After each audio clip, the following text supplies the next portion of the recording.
Tai labas visiems. E, Šiandien aš labai netradiciškai, bet užtat įdomiai, kažkaip kitaip.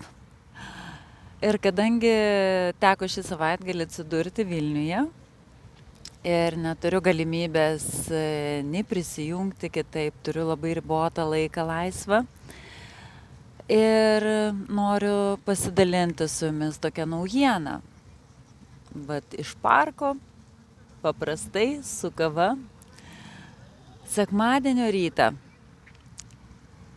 skanūs pokalbiai liks ant jūsų stalo, bet turiu tokių naujienų, kad Milda pas mus labai užimta ir niekaip nebegali prisijungti kiekvieną sekmadienį.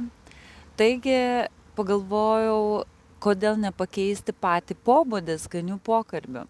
Jie tikrai išliks, nes jie man labai skanūs. Nežinau kaip jums, bet man jie turi kažkokią prasme. Aš turėjau turbūt tokią svajonę pradėti savo laidą ir visada kažko trūko, galvojau, gal kito žmogaus, gal būtų smagu su kažkuo visada bendrauti.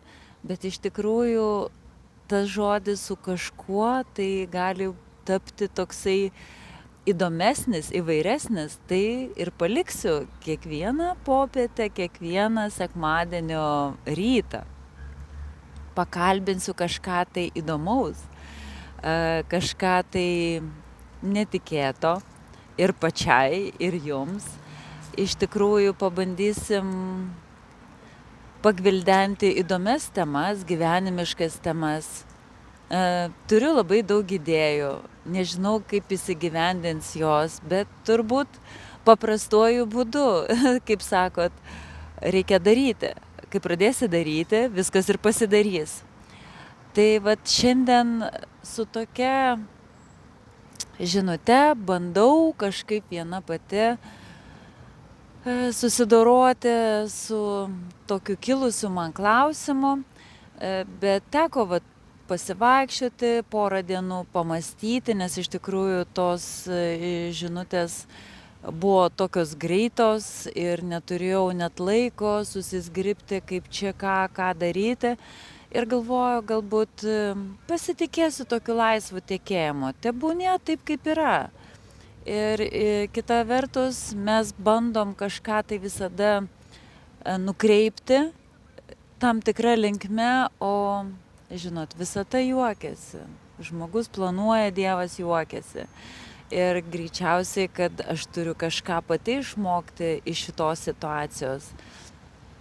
Nes taip įvyko, kad Milda mokosi labai užimta, kažką dar pakalbinau, vieną antrą moterį, irgi negali. Tai ką, galvoju, sėdžiu su kava. Einu į viešą erdvę ir ką? Gersiu kavą kartu su jumis. Tai jūs atliepkit man, kas jums labai įdomu būtų, ką jūs norėtumėt išgirsti, kokius žmonės norėtumėt pamatyti, apie ką jums smagu klausytis. Čia pradžioj, kaip mes uždavėm klausimą su Milda, iš tikrųjų gavom labai daug atgalinio ryšio ir labai ačiū visom, kurios parašot kažką. Nežinot, kita vertus mes darom kažką, kuriam, ruošiamės tam, juk reikia ir vietą susirasti, reikia apsirengti, iššokus iš lovos nenubėgsi kažką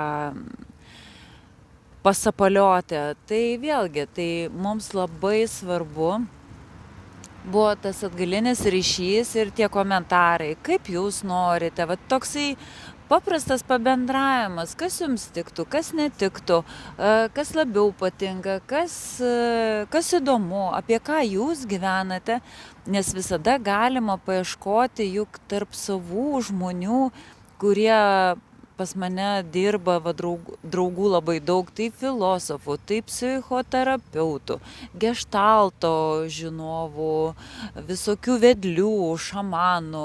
Tikrai daug pažįstu žmonių, kurie gyvena labai netradiciškai, žinokit, ir turi visai kitą požiūrį į gyvenimo kokybę, į santykį su žmonėm.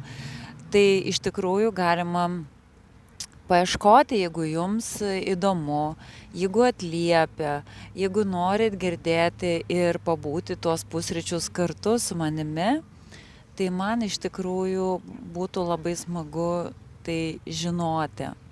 Ir bet kokiu atveju, ir jeigu neatliepsit, ir žiūrit, laikinat ir kažkaip tai atliepėt, aš irgi labai dėkinga. Nes žinokit, bet koks atliepimas yra svarbus kitam žmogui.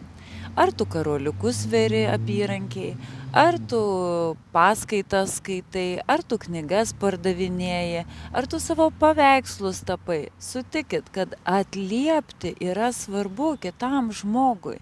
Nes jūs įsivaizduokite, jeigu mes gyventume be atgalinių ryšių, kaip pavyzdį tokį, tai tas, kuris tapo paveikslus, tapo dėl savęs, vis tapo, metus tapo, 2 metus, niekas neatliepia, niekas nesako, kad žinai, kaip gražiai tu tapai, niekas neperka iš jo, nes tai irgi yra atgalinis ryšys. Tai ką žmogus tada po 2 metų turbūt bankrutuoja, užsidaro savo studiją ir tapo tik tai savo sąsiuvinyje. Tai va taip viskas vyksta gyvenime. Kaip mes sakom, galbūt nereikia to įvertinimo, mes nelaukiam tikrai to tokio wow, kad čia, žinai, labai faina jau kiekvienas gyrė kiekvieną dieną. Ne, nebūtinai. Bet sutikit, kad bet kokia smulkmena parašyta po postu, ženkliukas padėtas, ar asmeninė žinutė parašyta, yra malonu.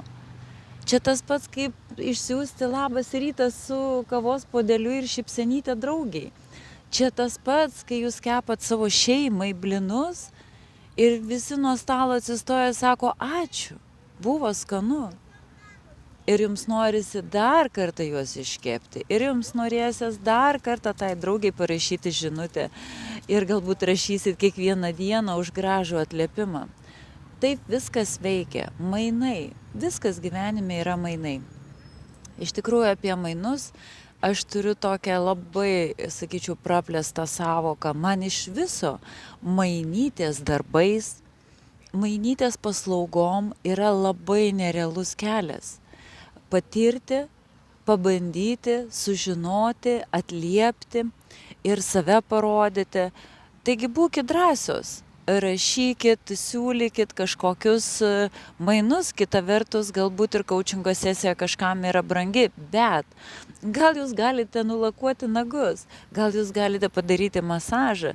Ir aš iš tikrųjų, žinokit, gyvenime esu sulaukus tikrai ne vieno pasiūlymo, kuriuo mielai pasinaudosiu. Ir pasinaudojau jau. Nes čia vėlgi yra tas pats atliepimas, nes kažkas daro kitką labai gerai. Ir tiesiog man laiko nėra nueiti, arba aš tiesiog nepastebiu tos informacijos, arba prabėga. Ir kodėl ne, jeigu žmogui reikia jūsų paslaugos ir jisai gali duoti mainais kitą paslaugą. Juk tai yra, man tai yra, pavyzdžiui, nerealu, žinokit. Jeigu pasaulis taip pradėtų egzistuoti, tai man atrodo jisai taip užaugtų, žinai, pinigai turbūt nebetektų tokios svarbios reikšmės. Nes dabar mes viską matuojame pinigais, viską tuo popieriuku. Iš tikrųjų mums jų reikia, negaliu sakyti, kad jų nereikia, tikrai reikia. Bet tas atgalinis ryšys yra apie tai, kiek duosi, tiek ir gausi. Kažkada aš netgi klausiausi, atsimenu, tokios labai žymios lektorės paskaitą ir jinai irgi tokį klausimą uždavė. Jeigu jūs norit parduoti savo prekę, klausimas jums, kiek jūs kartų pasinaudojat kitų paslaugą? Kiek jūs kartų išvažiavote į kitų moterų stovyklas, jeigu tu nori, kad į tavo ateitų? Kiek kartų tu sumokėjai už kažkokį produktą, jeigu nori, kad tavo produktą įvertintų? Tai turbūt gyvenime vėlgi apie 2 lazdus galus. Kiek duosi, tiek ir gausi. Ką pasodinsi, tą ir pjausi. Ir labai atkreipkite dėmesį iš tikrųjų apie savo elgesį ir apie savo modelį. Nes aš sutinku, kad kaip mes postuose, pavyzdžiui, rašom į kažkokias žinutes, ne? Bet tam, kad parašyti, jūs nemanėt, kad reikia tam irgi laiko. Kita vertus, aš rašau kartais valandą, kartais pusantros, ieškau nuotrauką, kuri rezonuotų. Aš atiduodu ten daug energijos. Tai aš sakyčiau, kodėl neverta būtų kažką parašyti ar ten padėkoti. Nes aš manau, kad netgi Facebooko siena yra tam tikra tokia erdvė, į kurią užeinate kaip į asmeninį kažkokį tai kiemą. Nu, ten yra žaidimas, sutikit, ten yra žaidimas, viskas apie žaidimą. Kažkas duoda, kažkas ima, kažkas perka, kažkas gauna. Bet tai jeigu tai yra žaidimas, tai jūs galėtumėt žaisti taip, kaip norėtumėt, kad su jumis gyvenimas žaistų. Nu tai vėlgi juk yra, juk jeigu jūs tik skaitot ir nelaikinat postų, jūs kažkokią informaciją gaunat, jūs ją išsinešat. Ir jūs nieko neduodat, nei šypsenos neduodat kitam žmogui, nieko. Vadinasi, jūs ką darot? Savotiškai vagiat. Vagiat ir kito energiją ir greičiausiai nutekinat savo. Nes godumas arba gobšumas irgi yra antra lazdos galą. Tai viskas apie tą patį.